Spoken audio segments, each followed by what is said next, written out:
Good morning, good morning, good morning. How the devil are you doing this fine day? Glad to see you all here. Dan Cullen is in the house. Chris Saul is in the house. Good morning, navigators of misfortune and doom. It's Monday again. Well, happy Monday to you as well. Alex Latham is in the house watching over on YouTube. Thank you very much indeed for being here as well, Alex. We really do have a packed show for you today. I've bolted additional bits onto the show, and frankly, it's going to take a while. Speaking of such things, very quickly, very quickly, I've got one film, like a feature-length film from my trip to Bobcat, in the can. It's already edited, it's ready to roll, it's ready to be viewed. I'm thinking, my wife's going away this week over to Greece, so I've got bugger all to do on Saturday morning. Anyone fancy a bit of a watch along on Saturday morning? Let me know in the chat. Love to hear from you on that. Let's have a look. Gary says, good morning, everyone. See what you posted over the weekend, Mark, on Metro Demolition being shown that they were going out of business. Wasn't them. Absolutely shocking. No, it was absolutely shocking. I'm due to speak to Mark Taylor at Metro at some point today, actually, about that, because I personally believe, whether he'll be willing to pursue it, I personally believe they must be owed some kind of retribution or restitution on that. Oh, that's defamation, surely. You know, their reputation dragged through the mud for no good reason whatsoever, just because somebody on the photo desk couldn't be asked to check their facts. Terrible, absolutely terrible. I'll keep you posted on that. Ken Hatcher is here. He's got much the same weather that we've got in Surrey. It is, it's a bit moist. I wouldn't say it's particularly rainy, but it's moist. Mercy Johnston is here saying, Jambo to you as well, my friend. And Dan saying, yes, please, Saturday would be great. I'm probably working, but 10 be fine for half an hour. It is about a half an hour film. I mean, I'm more than happy to sit around and have a chat afterwards. But if you want to tune in on Saturday morning, we can make that a date. Yeah, we'll just literally, I'll switch on the stream, I'll press the play button, and we can watch it to our heart's content. I think we'll call that a date. Mark Whiting is here as well. Morning all, morning Mark. Yeah, that was unbelievable. All over the papers. Yeah. And as I say, I realise it was a mistake, and you know, I'm sure the newspaper in question, which was the Daily Express, I'm sure they will have you know, all the excuses in the world. But no, it was that's unforgivable to my mind. You know, surely at the point where you're talking about, you know, potential of 100 job losses, and you know, a company, there could well have been. Well, I don't know what the circulation of the Daily Express is, particularly their online part, which is where I saw it first. I don't know what their circulation is, but you know, there could well have been a Metro deconstruction client looking at that, thinking, "Oh, Jesus Christ, I best pull the plug on that because they're going out of business." That could have caused some real, both financial and reputational harm. I think that's sketchy as all hell. Dan saying, moist, it's pouring here. Well, we haven't got that yet, but I'm sure we will at some point. Now, I've said we've got a lot to get through, and I was not lying. When I can dredge this up off my hard drive, bear with me 1 second. Here we are. Today, I realise the World Cup proper starts, 2 days from now? But we're starting our own today. And we've got our own Mini Excavator World Cup, which begins with the first match today, which pits Bobcat, yes, Bobcat versus Hitachi. Yeah, that's what we're looking at. So, if I can show you this, we do have a poll running. I'm not entirely convinced by these polls because they're not exactly reliable, but if needs be, I will have a count up. So there you are. That's what the poll looks like. If you were buying a mini excavator, it's just a picture of the world.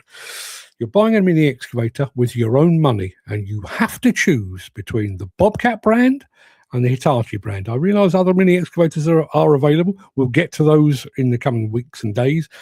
But if you had to choose your own hard-earned cash, are you choosing Bobcat or are you choosing Hitachi? Let us know in the chat. I'll take that away because we already know what that is. I've got a banner here somewhere that looks like that, growing across the top of the screen any second now. Yeah, which mini excavator brand would you choose, Bobcat or Hitachi? Let us have your answer in the chat. That's what we want to know. We've had a flurry of activity. Okay, yeah. Oh, it's kind of half and half at the moment. Oh no, it's well, you could knock me down with a feather. Hang on a minute, Dan. You can't vote for both. Well, you can. I mean, it's not going to make a great deal of difference. You're just going to balance yourself out. But Gary saying, yes, I wonder who Dan will go for. Dan originally went for Hitachi. He's then balanced it out by going for Bobcat as well.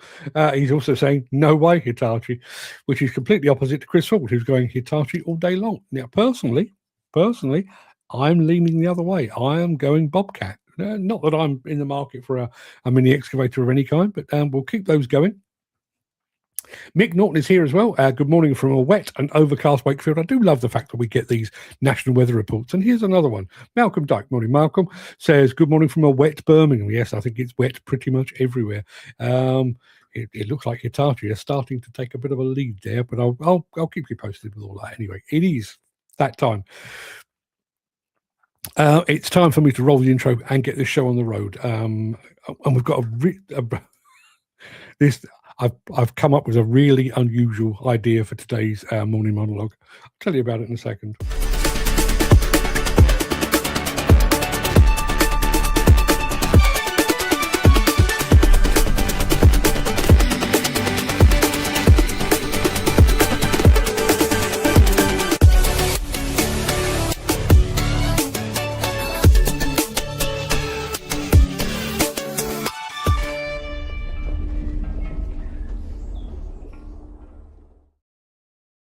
Yes, very smart, Gary. The only problem is there are only two answers plugged into the system. So you can go for Landcross all you like. It won't count.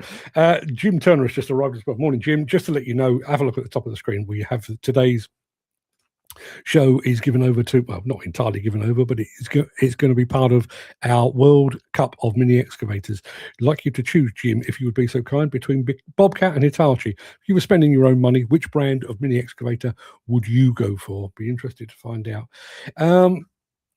It is Monday, the 8th of June. Welcome to the Breakfast Show. I am your host, Mark Anthony, the Walrus of Demolition, the Lord High Chancellor of live streaming, the authentic voice of the global demolition industry. And I've just realised, this is not a deliberate thing. I'm not on the take here. I've just realised I'm running a competition in which Bobcat is one of the competitors, and I'm wearing a Bobcat hat. It's just the one I picked up. I'm not trying to do anything weird, honestly. I'm not doing subliminals here. It just happened to be the hat closest to hand. In today's show, do more for less with the new JCB 3CX Sitemaster backhoe loader. We're heading back to Eskilstuna to check out Volvo's rigid truck offering. We're going to be diving deep on the Komatsu HD605-10 hauler, and ahead of Hillhead 2026, we're checking out the Develon -9 series of excavators. That's what we're doing. And in today's episode of Mark's Morning Monologue, okay, who is the McDonald's of the digger world? I have my own take on this. I do have my own take on this. I'll get to it. We've got lots of people coming through here. Dan saying, I wouldn't touch Hitachi with the barge pole. Jim Turner says, that's an easy one. And then says, Hitachi. Horses for courses, people. Horses for courses. But please keep the answers coming in. I won't know the outcome until I stop the poll at the end of the show. So keep the answers coming in. I know who's in the lead at the moment, obviously. But yeah, keep the answers coming in. So let me roll this, and we'll actually make a start, shall we? Let's have a bit of Caterpillar, and then we'll talk JCB.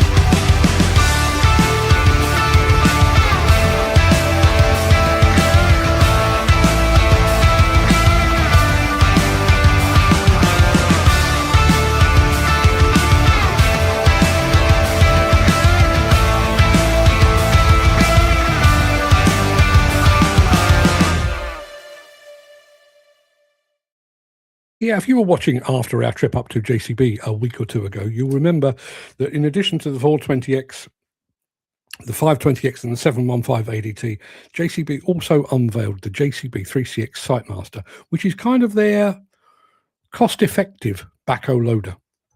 This is it.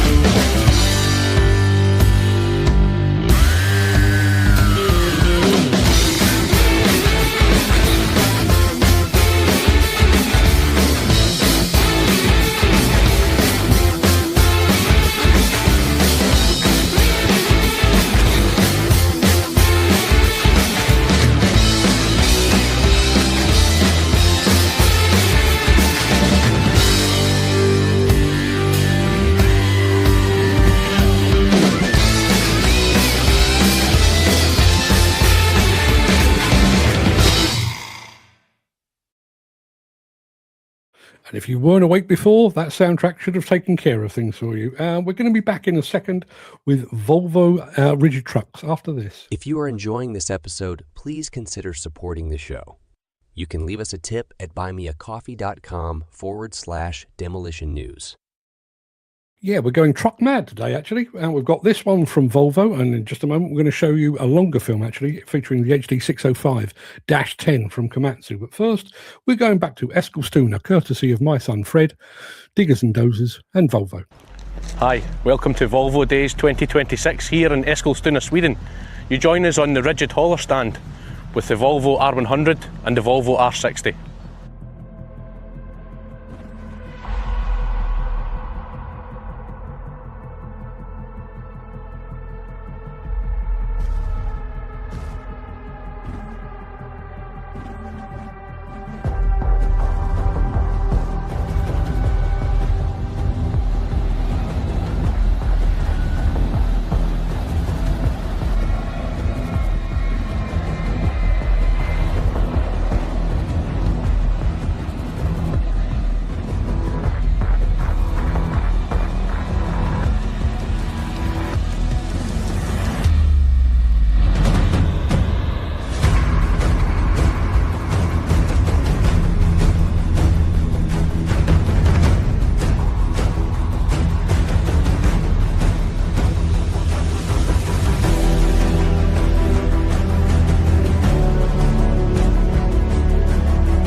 Yeah, very smart indeed. Very smart indeed. What do we got here? Malcolm Dyke is saying, smart looking haulers. I totally agree. Gary Muirhead, a great Scottish product. Yeah, absolutely. Courtesy of Motherwell. Sadly, not rock back any longer, but they are still being manufactured. Has anyone heard how Ollie Guns is getting on with these issues? I haven't. All I would say is I know that the machine that he refers to as Millie has been at, was it the Chelsea Flower Show or the Hampton Court Flower Show? A flower show. He's had it out and about, so I'm assuming probably a bit too far, but I'm assuming his problems are resolved. But I will reach out, see if I can get hold of him, see what he says about that. Lee Mansfield back in our midst. Morning, Lee. Good morning, mate. And did you have a good weekend? Kind of, yeah, kind of. It was, obviously no football to speak of. Proper football. So yeah, that was a bit of a loss. My other half was out and about with her mates yesterday, so I didn't see a great deal of her. Yeah, it was one of those weekends where Saturday arrived, I did some of the chores I'd been putting off all week, and then Sunday arrived and I did a few more of the chores, and then the alarm went off and it was Monday morning. So it was okay, but didn't really achieve much. Gary says, looks a comfortable ride. I totally agree. And according to Malcolm Dyke, apparently his machine has gone back to get sorted. In that case, he must have done the whatever flower show he was at first, because he certainly done a video last week, I think, about Millie going to a flower show. I'll keep you posted. If I hear any more, I'll let you know.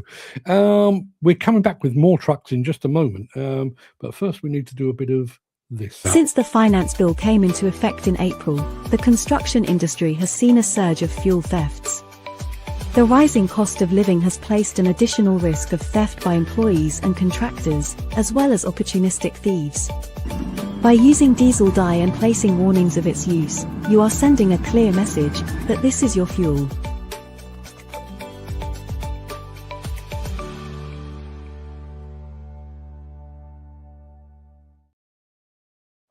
Yeah, hang on a minute. Ken is saying, I think it's gone away. Apparently, Millie has gone away to get fixed by all accounts. Mick Norton says, would have been nice to see the Volvo R100 put through its paces in a quarry environment. It's a bit of a balancing act, that one, isn't it? Obviously, that is a demonstration area they've got there. My guess is that ultimately, at some point, that R100 will be sold. So you want to show it off, but you probably don't want to do it any harm. So I think just tracking it around is probably the best they're willing to do. When are you going to see the Komatsu, the new PC220? That is on, well, I'm actually seeing it on Thursday, but I'm going up on Wednesday. Wednesday show will be going ahead as usual, as you would expect. And then once that's over and done with, load the car up, head on up to Oxford, got a night in a hotel, dinner with the team up there, and then I'm going to do that on Thursday. So yes, that's coming up.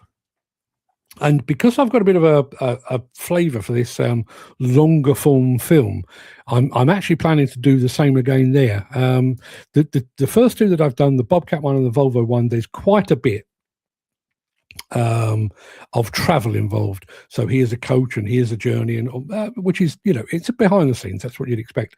With this one, as I'm only popping up the road to Oxford, I don't see a great deal of point in doing that.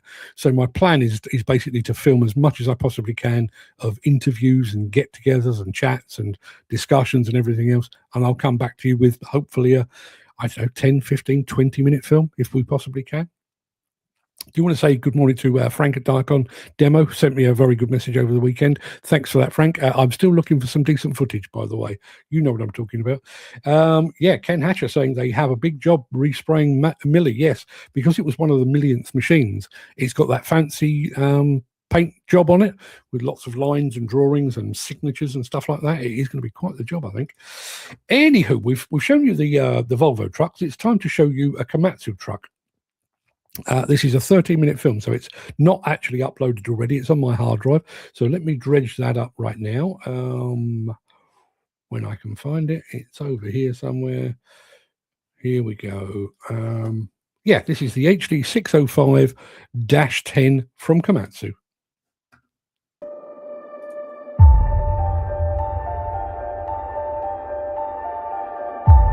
Introducing the Komatsu HD605-10 haul truck. This mechanical drive haul truck features a 70.7 US ton payload capacity and a 56.2 cubic yard heaped capacity, making it ideal for quarry applications. This truck achieves Tier 4 final using Komatsu diesel particulate filters and does not require the use of DEF. The HD605-10 truck is equipped with a Komatsu engine that produces 791 net horsepower, enabling speeds up to 15% faster when hauling uphill compared to the previous model. To achieve this increase in uphill performance, the new model features a redesigned cooling package.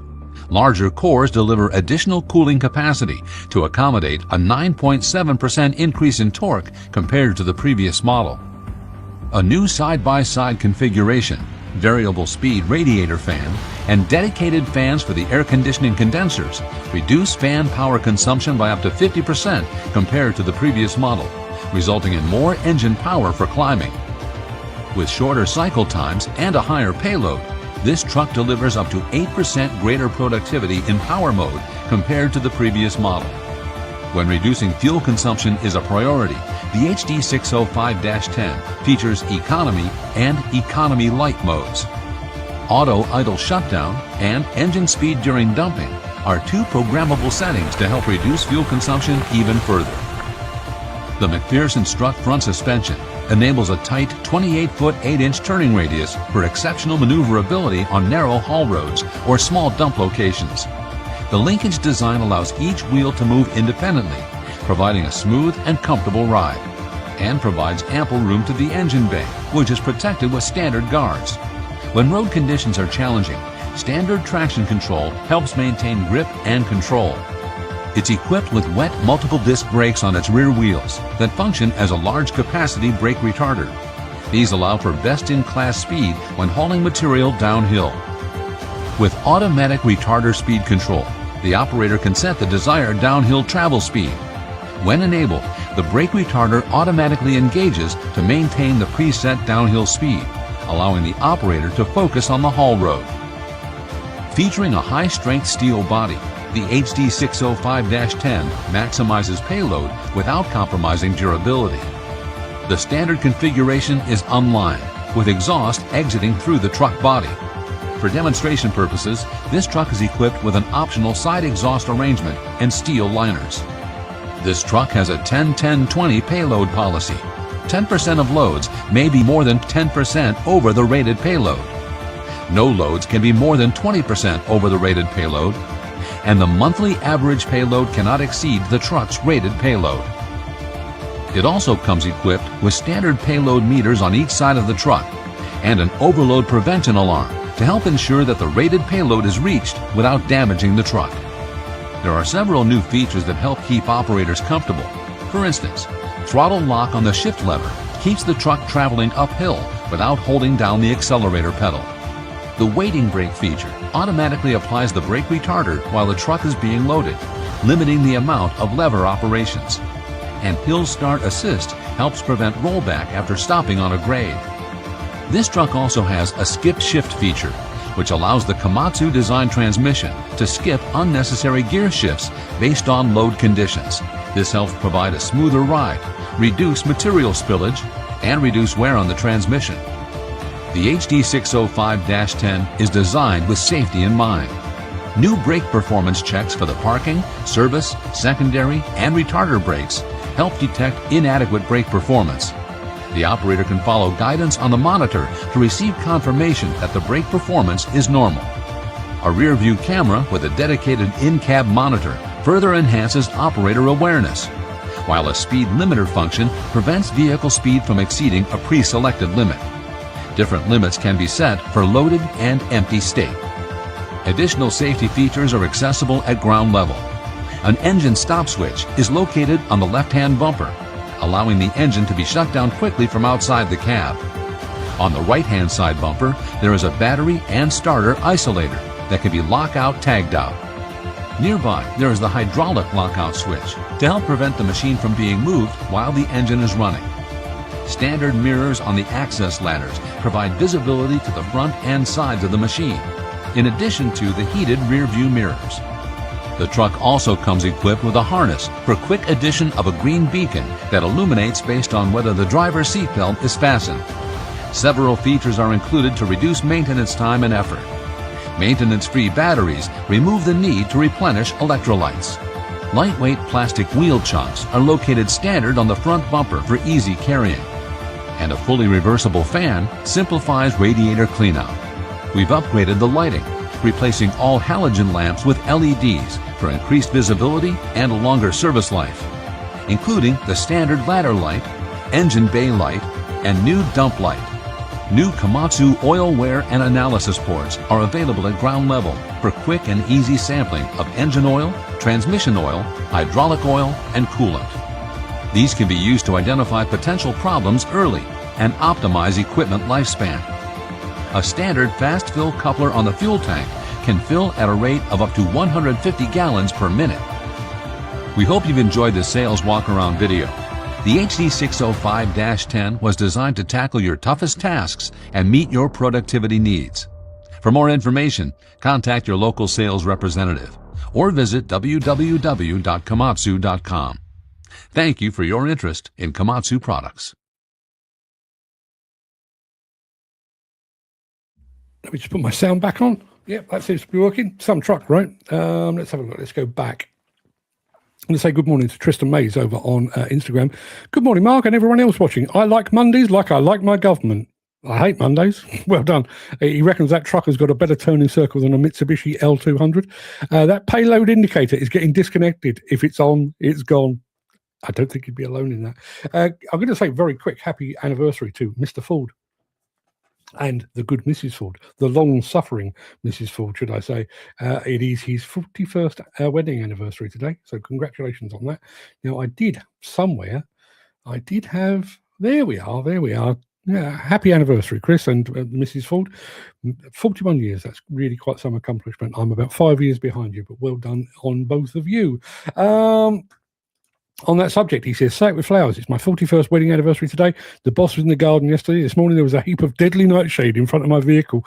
Is this a hint? I think it may be. Mind you, I've been trying to buy her a Trifid for years. Well done. Lee Mansfield, going back a film. Are those Volvo dump trucks, are they new out? No, they're both. The R60, I think, is probably 2 years old. The R100 maybe a little bit newer than that. But no, they are both.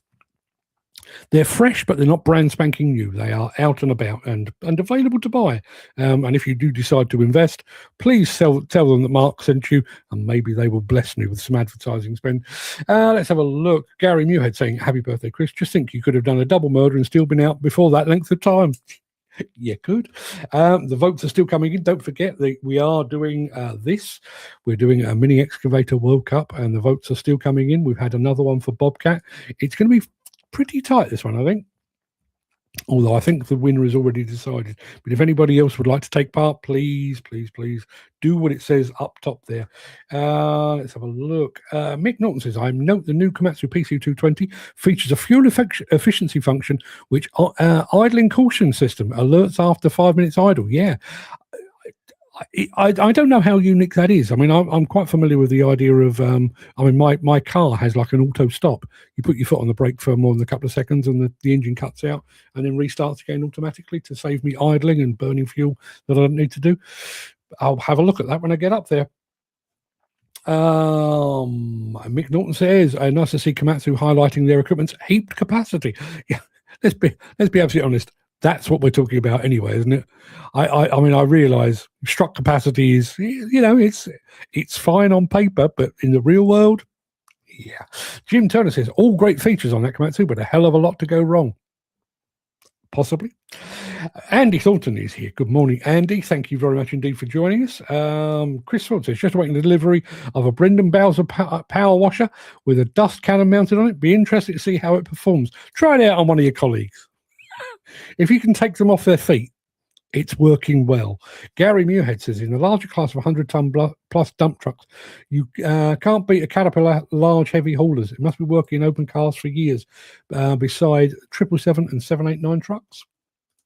Congratulations, Mr. and Mrs. Ford. Dan Cullen, slightly confused, saying, happy birthday, Chris. It's not birthday, it's anniversary, but it's the thought that counts. Looks like there's still a market for rigid dump trucks under 100 tons. Yeah, I mean, listen, Volvo will not have spent however many millions developing the R100 and the R60 just for the good of their health. They'd have done it for a perfectly good reason. Dan saying, don't know why anyone would vote Hitachi. Thankfully, your vote is already registered. Otherwise, you would have just voted for Hitachi, by the way. And Chris Ford, you're a month too soon with that one. Not sure what that is, but I'm sure that will come out in the wash. I think we've got one more film for you. Let's have a look. Yes, I think he was talking about his birthday. That makes perfect sense. Right, okay, we're doing Hillhead next, and then we're going to be talking. Well, we need to wrap up our morning poll, but we're also going to be talking about McDonald's. Weirdly, back after this.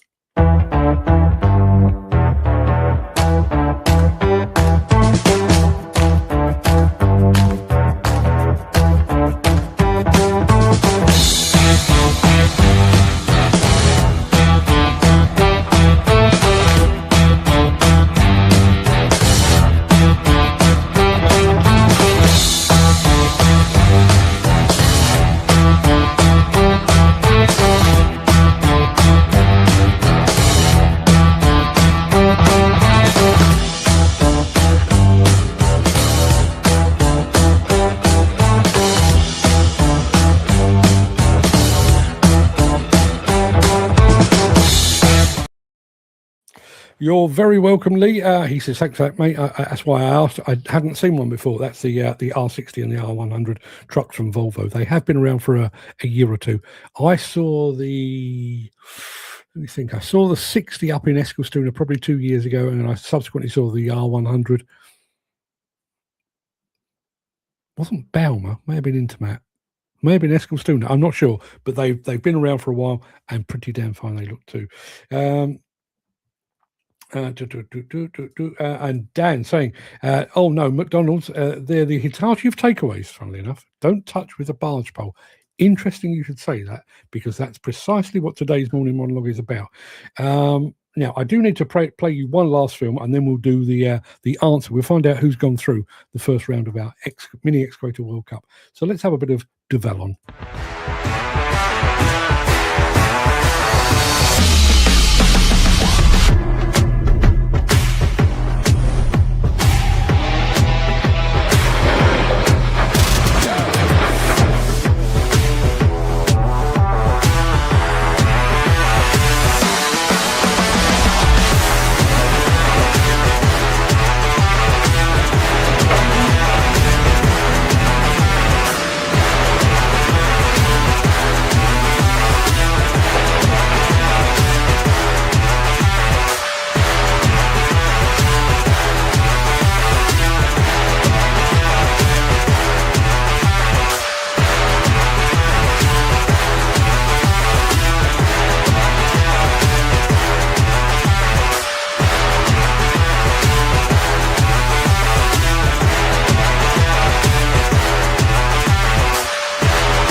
I'm with Dan. They look tidy. I totally agree. Going back to talking about trucks and struck capacities, conservative struck capacities are the partner card scheme's preference and exposes their avoidance of awkward truths on stability, loading practice, and operator judgment. Yeah, it's just a naivety.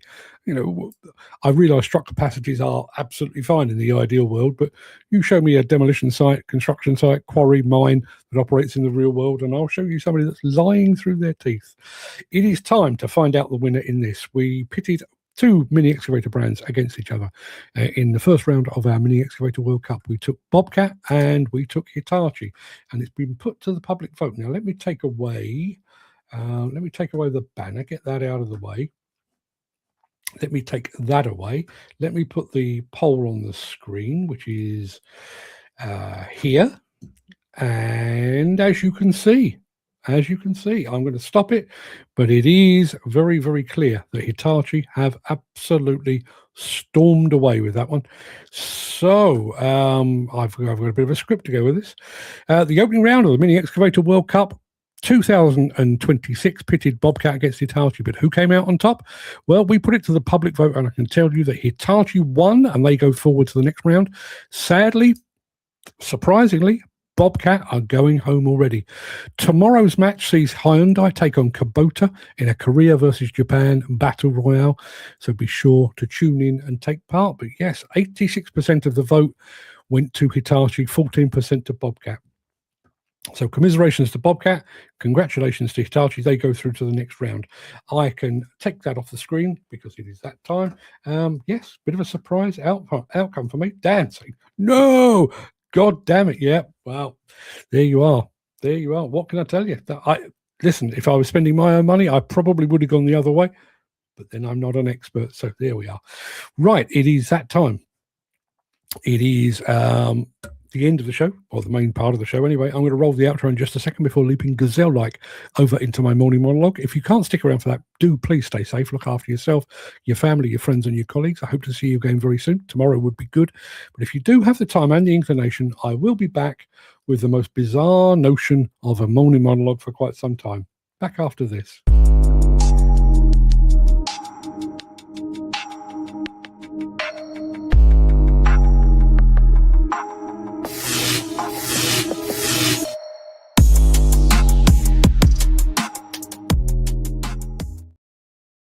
I will grudgingly admit that I occasionally succumb to the allure of the golden arches and the primal appeal of a McDonald's meal. I've been known to enjoy the simple pleasure of a McNugget or 9 dipped into a pot of sweet barbecue sauce in a service station car park, and I'm pretty sure I'm not alone. But very few people with functioning taste buds would argue that McDonald's makes the best burger on the planet, or that their fries represent the pinnacle of culinary achievement. Yet they are absolutely everywhere.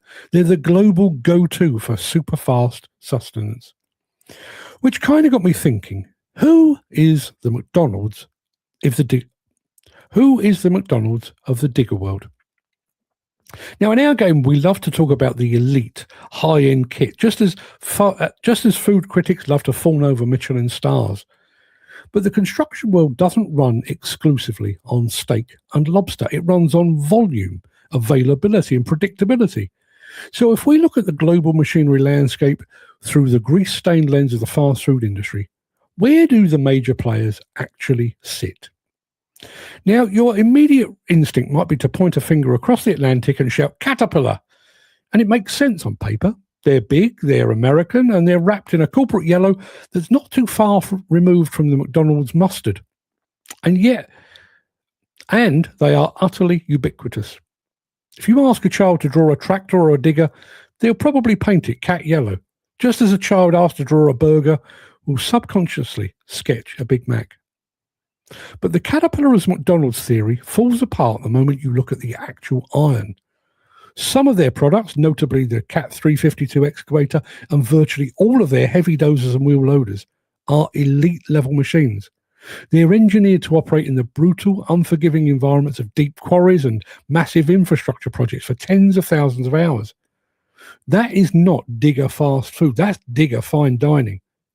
You don't buy a D11 dozer because you need a quick, cheap fix to get you through the afternoon.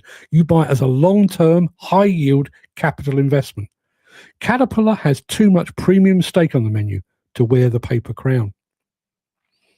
And on the other end of the spectrum, it's probably tempting to point to the Chinese brands that have flooded the market over the last decade, the likes of Lugong, Sany, Sunward, and XCMG. And not so long ago, that probably would have been the perfect, undeniable answer. Like a late-night McDonald's run after a few pints,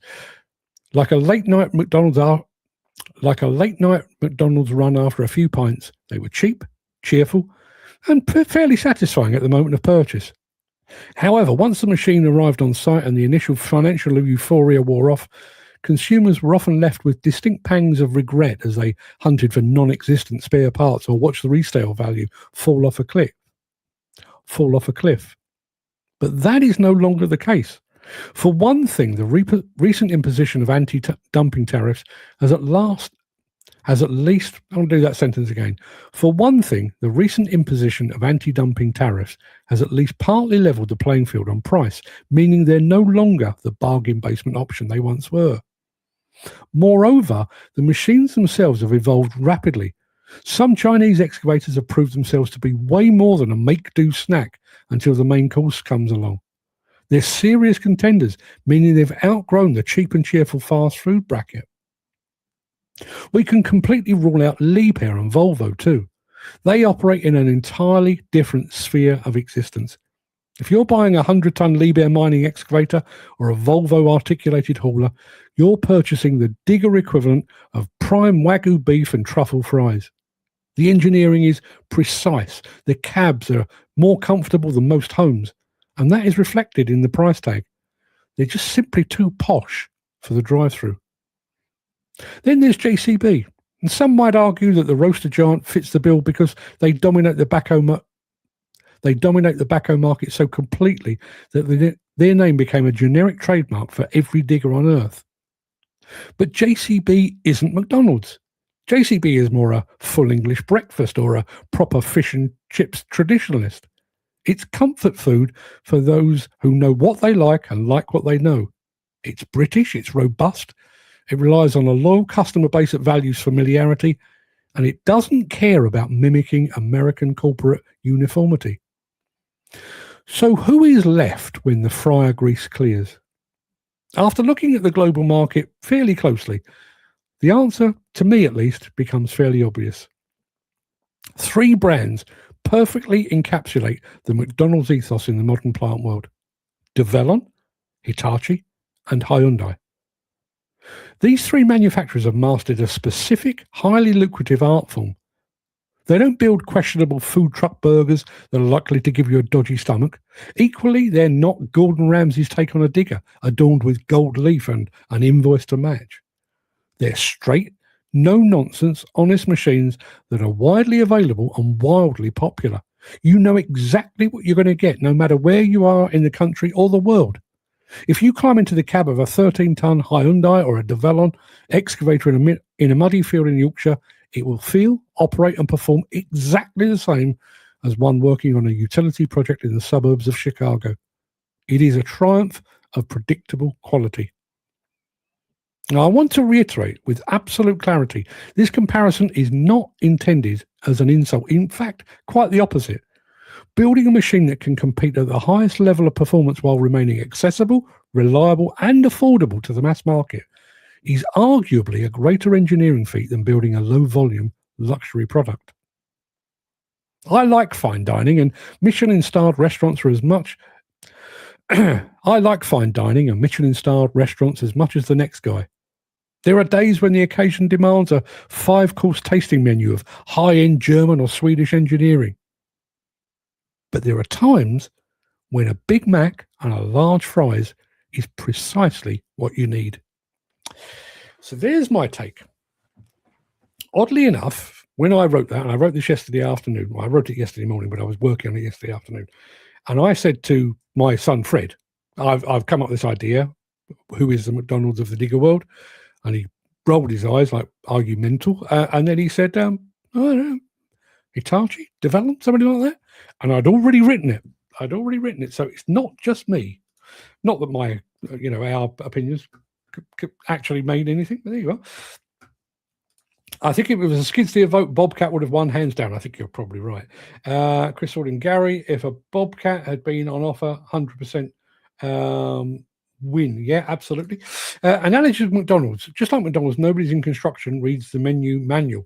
They just want the job done quickly. McDonald's, predictable output. Construction, predictable chaos. Well, all very true. But going back to the analogy, and I'm going to run with it. Having committed it to print and now committed it to the show.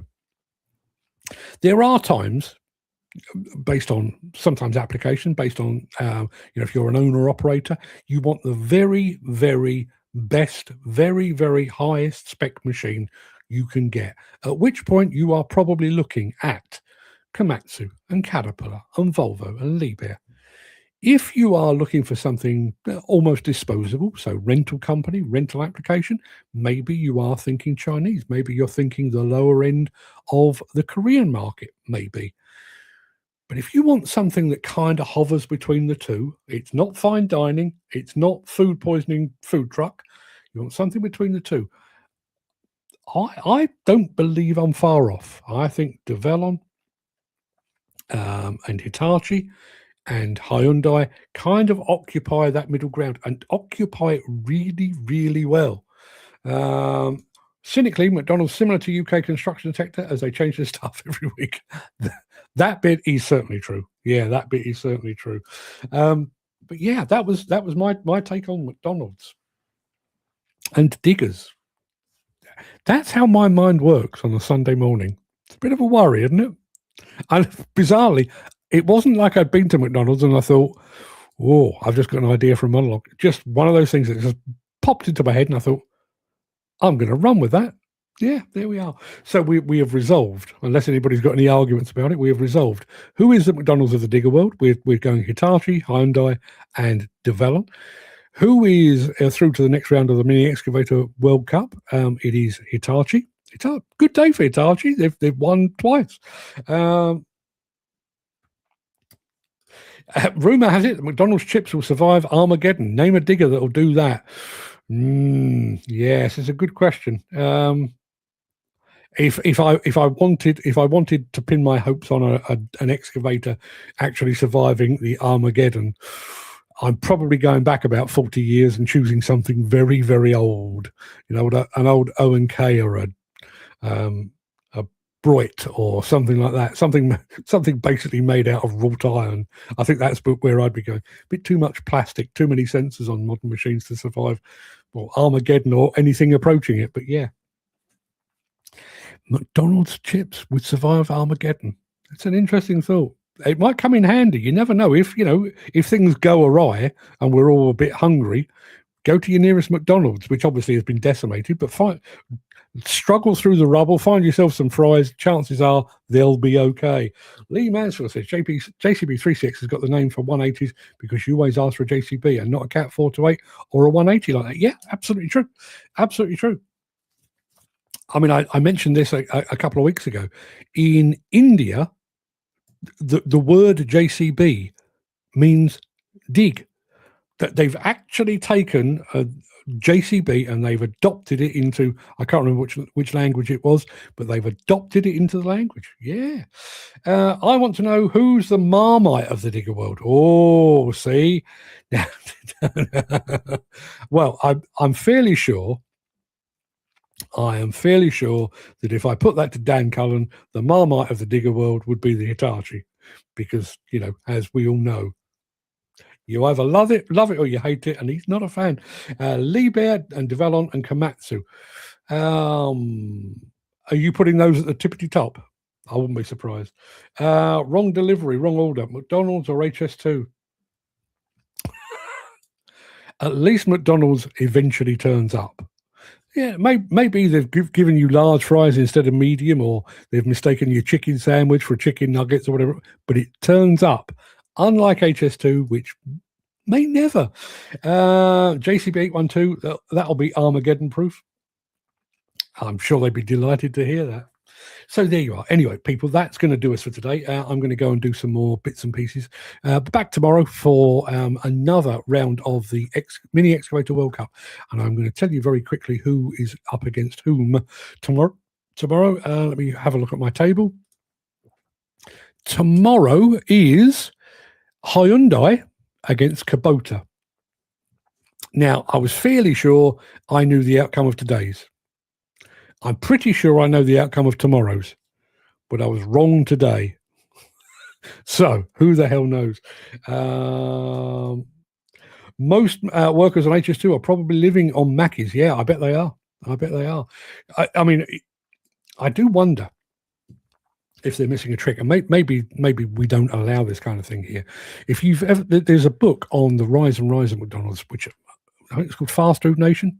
It's a good few years old, but I read it maybe 20 years ago, and they were talking about the fact that the rise and rise of McDonald's was it kind of it rode piggyback on the development of the interstate freeways in America.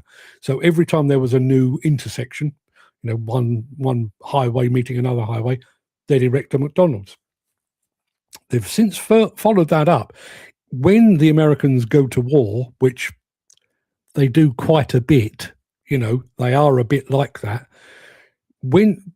Not when they're bombing from a distance like they're doing in Iran, but when they've actually got boots on the ground, they generally have, as part of their advance party, they have a McDonald's. That, I mean, I'm sure it's purely McDonald's supply the food, and the guys and the girls on the front line are actually making the food, but they actually have a McDonald's to make the GIs feel at home and what have you. I wonder if we're missing a trick. You think about a project like HS2, even if it was a pop-up, McDonald's saying, so you're building a motorway from London to Birmingham, are you? Or a railway track from London to Birmingham. Maybe we should have 3 or 4 branches along the way. That would be useful. Where is the accommodation along? We'll put one there, and then we'll put another one up there. Think about Hinkley Point, which is going to go on for years. Stick a McDonald's on it. McDonald's, if you're watching, please feel free to send me a big check for the idea. We used to have an old foreman who would say, bring your Hymac over here. Didn't matter what brand you were on. Yeah, absolutely. And I mean, the one that always makes me laugh is you see, particularly after a ram raid, somebody has decided to try and hoik an ATM machine out of the wall. And there's the BBC reporter. He's got his microphone in his hand, and he's wearing his overcoat, and he's got his scarf on. He's looking all very official. And there was an attempted robbery using a JCB, and there, in letters this big over his shoulder, reads the word Caterpillar. Mate, just have a look. Just look around and think about it.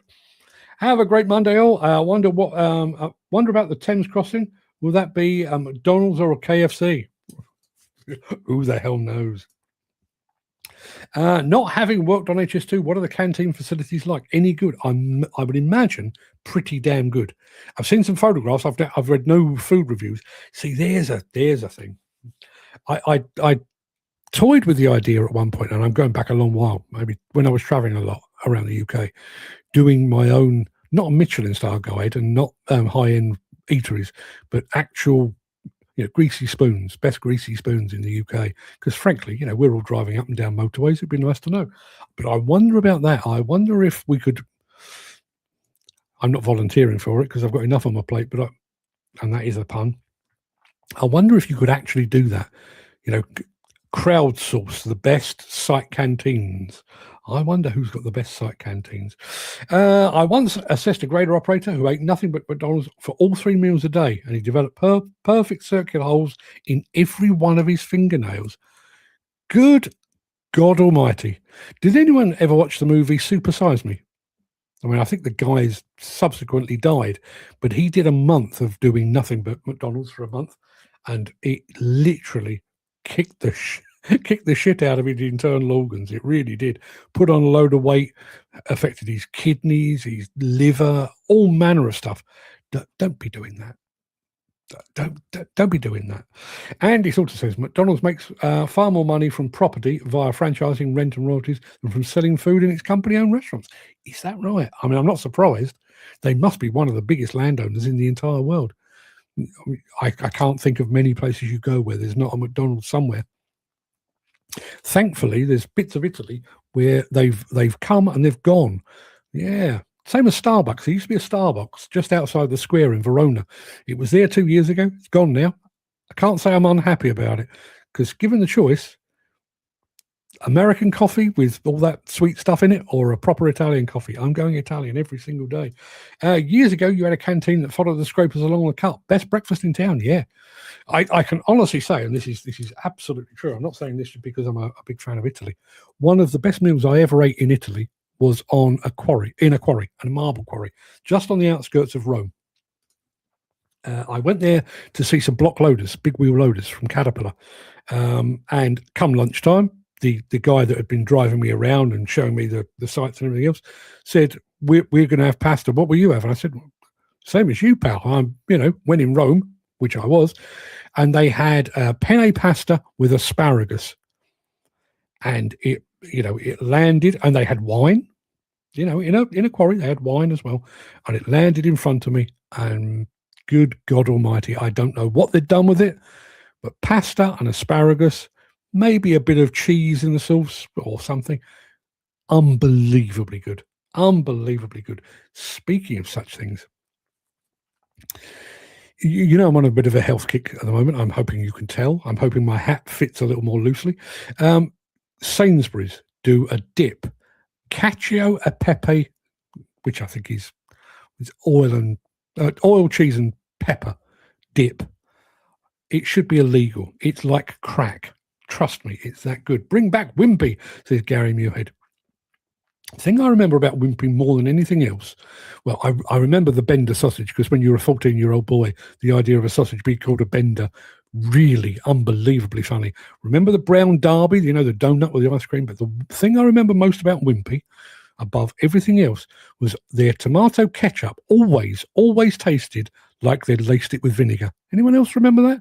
You'd get your fries with one of those big tomatoes with a nozzle on it. You'd give it a good squirt over your chips. Yes, you got tomato ketchup, but you also got a hint of vinegar. And I'm not mad about it. I think it's a good thing.